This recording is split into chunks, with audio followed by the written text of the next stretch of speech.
managing communications for a gaming lifestyle brand in Irvine. He is the primary spokesperson for the company and seen product launch events and represented the brand on live streams and media interviews. He aspires to create a company that will create jobs and change the world. He's also a recent father of first son, Brady John, having already had his firstborn, Harper Rose, in March of last year.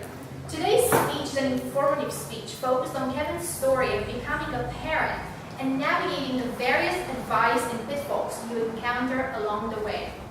Fellow Toastmasters, would you please help me welcome our first speaker, Kevin Allen, with his speech from Pathways Visionary Communications. Kevin Allen.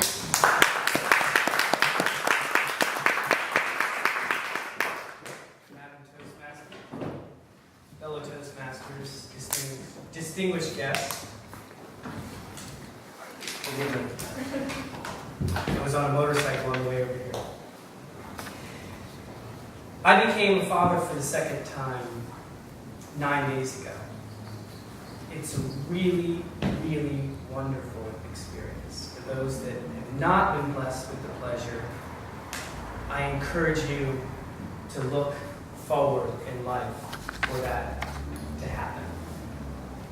But one of the things that I noticed becoming a father for the first time, becoming a parent for the first time, was that most of the advice that people provided you in the time that you were expecting, and even thereafter, was pretty terrible.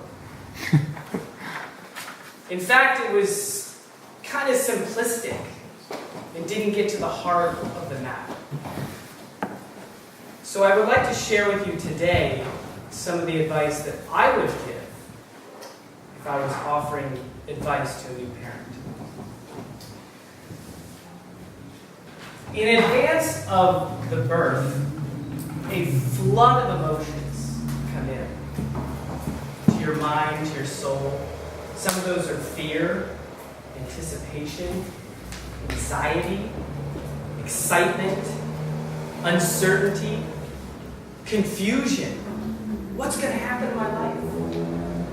What am I going to do when this baby comes? What am I going to name them? What equipment do I need to support them? What guidance do I need to provide to make sure that they grow up in a good way? This all happens before the baby even comes out. And then as soon as the baby comes out, all your thoughts and fears and doubts double, triple, quadruple. There's more questions that were not answered. There's more uncertainty. And there's less people wanting to offer you advice. Because no one wants to give a parent advice that ends up being bad, and then they get blamed for it. So the advice tends to be things like this.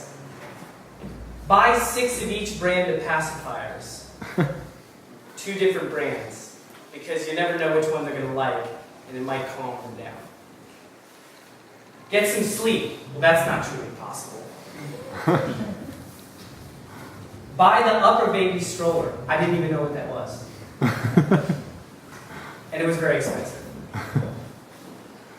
Shop Amazon. Yeah, great. That's great advice. Get the bottle warmer. Get the wipe warmer. None of those things were really important.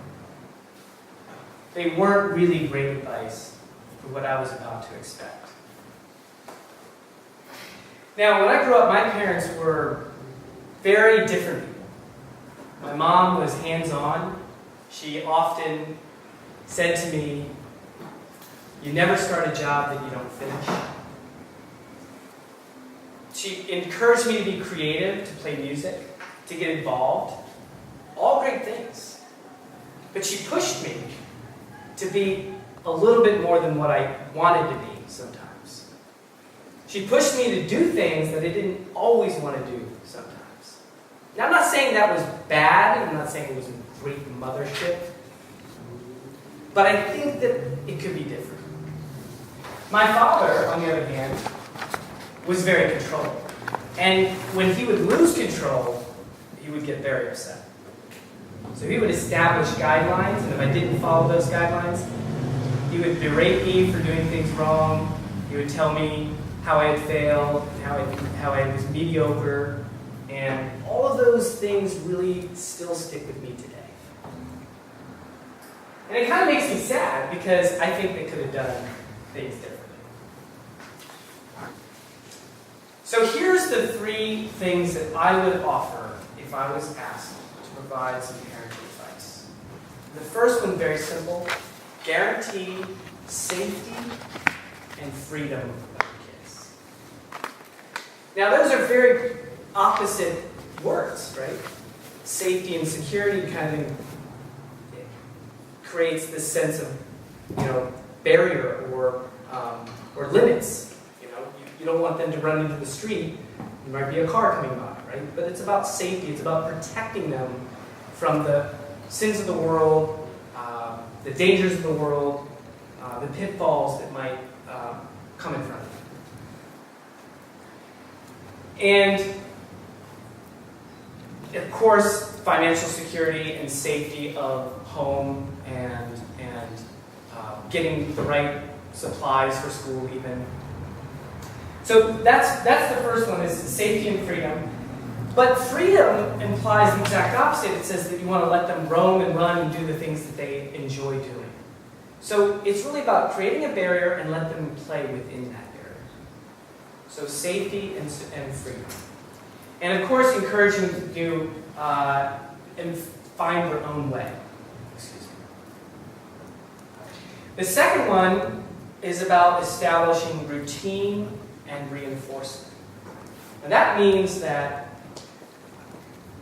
there are many things that you can have a routine for. For example, going to bed at night, reading a book, practicing your mathematics, alphabet, things like that every day. And as you create that routine, you are helping them along the way without really telling them what to do and creating a sense of angst. And reinforcement implies that you're reinforcing the positive behaviors without really pointing out the negative ones.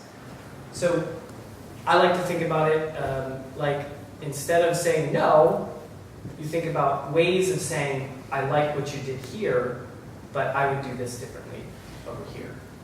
And I think that sense of reinforcement, routine and reinforcement, really has a balance.